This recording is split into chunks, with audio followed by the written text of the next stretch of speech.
News channel కి స్వాగతం।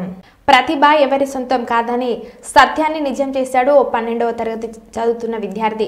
ప్రతిభకు వయసుతో సంబంధం లేదంటారు। మనిషిలో క్రియేటివిటీగా ఉండాలే గాని నూతన ఆవిష్కరణలతో సరికొత్త రికార్డులు దాసోహంగా తప్పదు।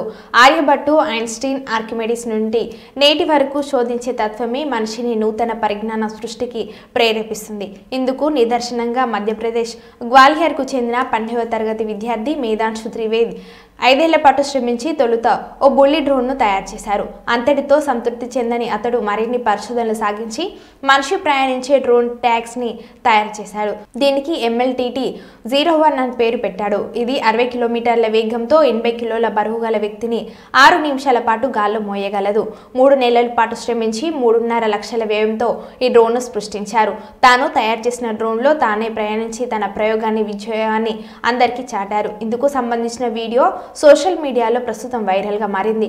మేధాంశు త్రివేది తన పేరుకు తగ్గట్టుగానే తన అద్భుత మేధస్సుతో సృజనాత్మక ఆలోచనలతో మనిషి ప్రయాణించే డ్రోన్ను రూపొందించడం ద్వారా సత్వర ప్రశంసలు అందుకుంటున్నాడు।